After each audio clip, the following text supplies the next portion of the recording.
A mensagem de Fátima, tão politicamente incorreta quanto o Evangelho.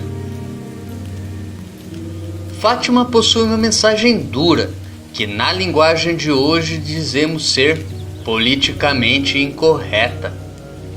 Exatamente por causa disso, ela está de acordo com o Evangelho. Todas as aparições marianas parecem assemelhar-se umas às outras, havendo sempre no centro das mensagens um apelo à oração e à penitência. E ao mesmo tempo, cada uma é diferente da outra pela acentuação de um aspecto particular da fé. A aura que circunda Lourdes é pacata, tanto é que se nota que em nenhuma outra ocasião Maria sorriu tanto, chegando ao ponto de fazê-lo em 3 ocasiões. Ria como uma menina, disse Bernadette.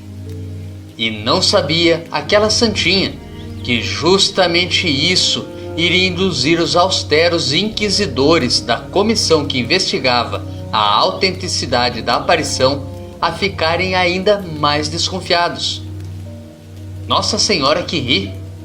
Por favor, um pouco mais de respeito com a Rainha do Céu. Por fim, tiveram que superar essa suspeita, pois foi assim mesmo que tudo aconteceu.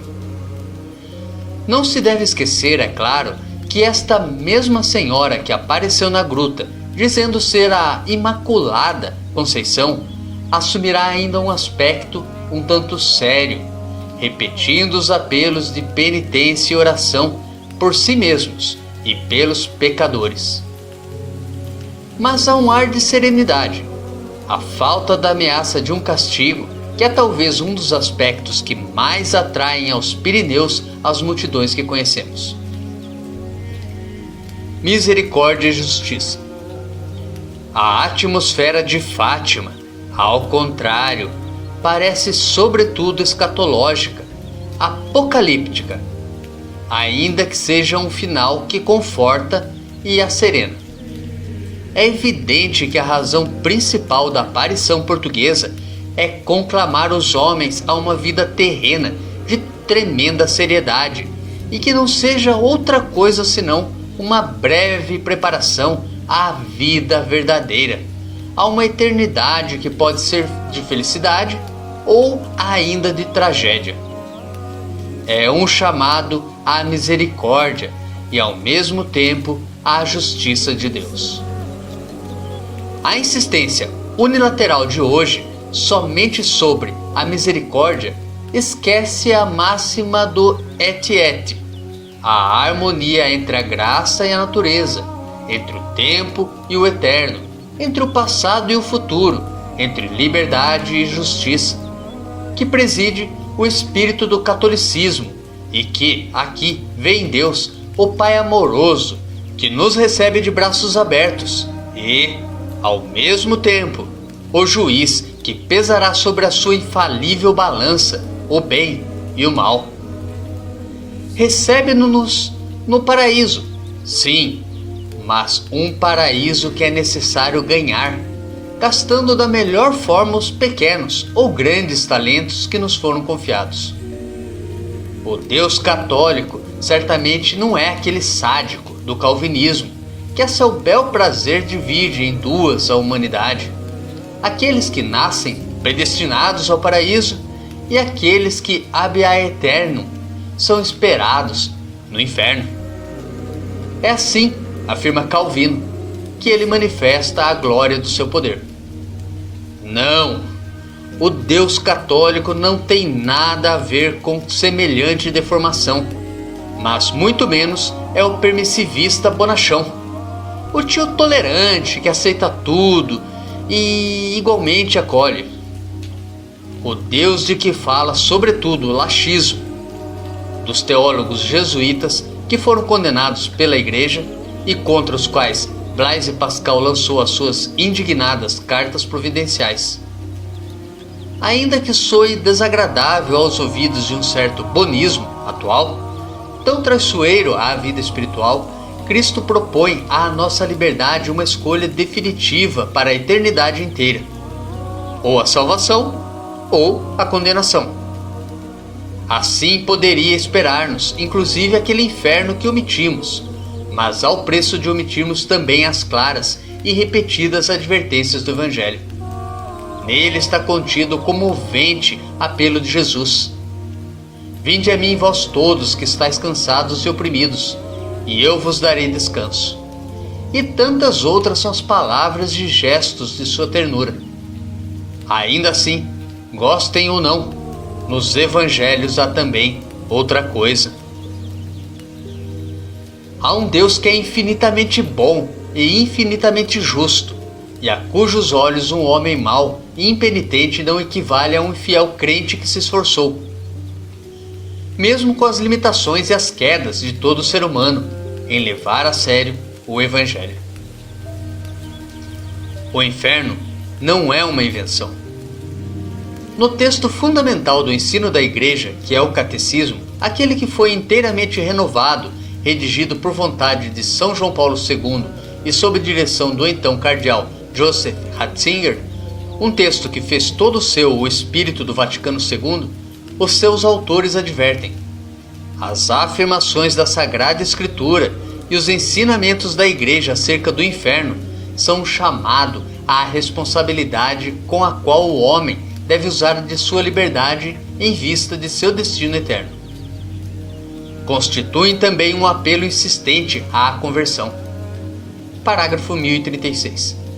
São estes mesmos apelos à responsabilidade e à conversão que constituem o centro da mensagem de Fátima e que a tornam tão mais urgente e atual. Agora, certamente, mais do que no momento em que Maria apareceu na cova da Iria. Já há décadas que desapareceram da pregação católica os novíssimos, como são chamados pela teologia, a morte, o juízo, o inferno e o paraíso. Uma reticência clerical que omitiu. Mais do que isso, renegou no fundo. O velho e salutar adágio que salvou tantas gerações de fiéis, o início da sabedoria é o temor de Deus. Na história dos santos, esta consciência de uma possível condenação eterna constituiu um estímulo constante à prática mais profunda das virtudes. Eles sabiam que a existência do inferno não é um sinal de crueldade divina, mas sim de respeito radical. O respeito do Criador para com a liberdade concedida às suas criaturas, até o ponto de permitir-lhes escolher a separação definitiva. Tanto na teologia como na pastoral atual, ao imperioso anúncio da misericórdia, não se uniu o também imperioso anúncio da justiça. Mas se em Deus convivem todas as virtudes em dimensão infinita, estaria faltando nele a virtude da justiça, que a Igreja, inspirada pelo Espírito Santo, mas seguindo também o senso comum, inclui entre as chamadas virtudes cardeais? Não faltam teólogos respeitados e renomados, até que gostariam de amputar uma parte essencial das Sagradas Escrituras, omitindo aquilo que enfastia os que se creem melhores e mais generosos que Deus. Dizem então: o inferno não existe, mas se existe, está vazio. Pena que a Virgem Maria não seja da mesma opinião. É verdade que a Igreja sempre confirmou a salvação certa de alguns de seus filhos, proclamando-os beatos e santos. E a mesma Igreja não quis jamais proclamar a condenação de quem quer que seja, deixando justamente a Deus o último juízo. Quem afirmasse, todavia, que um inferno poderia até existir, mas estaria vazio, mereceria a réplica. Vazio? Mas isso não exclui a possibilidade terrível de que eu e você possamos inaugurá-lo. Há quem tenha levantado a hipótese de a condenação ser somente temporária, não eterna. Mas também isso vai de encontro com as palavras de Cristo, o qual fala claramente e mais de uma vez de uma pena sem fim. Foi sem nenhuma dificuldade, portanto, que vários concílios rejeitaram semelhante possibilidade, a qual não encontra qualquer apoio nas Escrituras. Rezai, rezai muito. Na aparição mais importante de Fátima, do dia 13 de julho de 1917, acontece o que a irmã Lúcia narraria desta forma em 1941, em famosa carta ao seu bispo. O segredo consta de 3 coisas distintas, 2 das quais vou revelar. A primeira foi a visão do inferno. Nossa Senhora mostrou-nos um grande mar de fogo que parecia estar debaixo da terra. Mergulhados nesse fogo, os demônios e as almas, como se fossem brasas transparentes e negras, ou bronzeadas com forma humana, que flutuavam no incêndio levadas pelas chamas que delas mesmas saíam, juntamente com nuvens de fumo caindo para todos os lados, semelhante ao cair das fagulhas nos grandes incêndios, sem peso nem equilíbrio, entre gritos e gemidos de dor e desespero que horrorizava e fazia estremecer de pavor. Jacinta, passados 3 anos, ainda menina com 10 anos de idade e chocada com o que havia visto naqueles poucos instantes, dirá, no seu leito de morte: se eu apenas pudesse mostrar o inferno aos pecadores, fariam de tudo para evitá-lo, mudando de vida. Semelhantes visões do inferno não são fatos isolados na história da Igreja. Defrontar-se com esta terrível realidade é uma experiência por que passaram muitos santos e santas, e a credibilidade psicológica e mental deles foi avaliada rigorosamente nos processos canônicos. Para limitar-nos aos mais famosos e venerados santos que tiveram esta experiência, eis entre tantos outros: Santa Teresa d'Ávila, Santa Verônica Giuliani e Santa Faustina Kowalska. E entre os homens não podia faltar aquele tal São Pio de Pietrelcina, o estigmatizado que via o sobrenatural como se fosse a condição mais natural, a ponto de se surpreender que os outros não vissem o que ele via. Em Fátima, confirmando a centralidade na mensagem do perigo de perder-se, encontra-se ainda o fato de que Nossa Senhora ensina aos videntes uma oração a se repetir no rosário após cada dezena de Ave-Marias.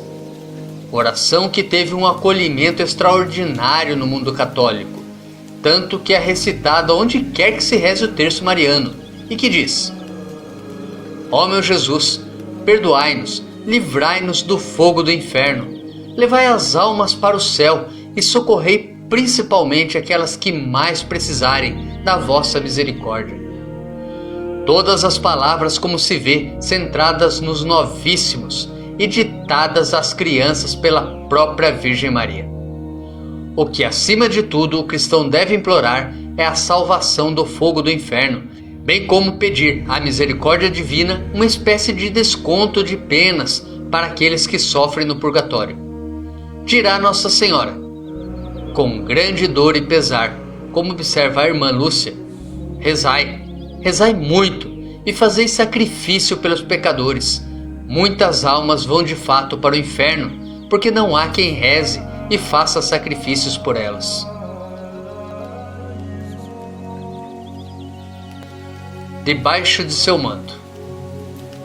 Mas voltemos às últimas linhas do documento da testemunha Lúcia, após a visão da sorte terrível dos pecadores impenitentes. Levantamos os olhos para Nossa Senhora, que nos disse com bondade e tristeza: vistes o inferno, para onde vão as almas dos pobres pecadores. Para as salvar, Deus quer estabelecer no mundo a devoção a meu imaculado coração. Se fizerem o que eu vos disser, salvar-se-ão muitas almas. Eis, portanto, o toque de consolo a todos os cristãos, antes de tudo católicos. A verdade nos obriga a recordar que correm um grande risco os homens esquecidos da seriedade do Evangelho. A misericórdia do céu, entretanto, está sempre pronta a propor um remédio: refugiar-se sob o manto dela, de Maria, confiar no seu imaculado Conceição, aberto a quem quer que venha pedir a sua materna intercessão. O peso crescente do pecado é grave, mas estão indicados os remédios e, sobretudo, Nossa Senhora tem sempre reservado um happy end, final feliz, com as famosas palavras que, com razão, constituem fonte de esperança aos fiéis. De fato, depois de haver profetizado as muitas tribulações do futuro, Maria anuncia em nome de seu Filho: por fim, o meu coração imaculado triunfará. Por isso, a salvação pessoal é possível e sustentada pelo próprio céu, mesmo em meio à propagação da iniquidade.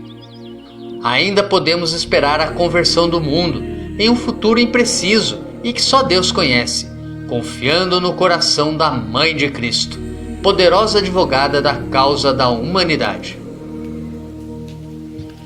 Para que servem as aparições?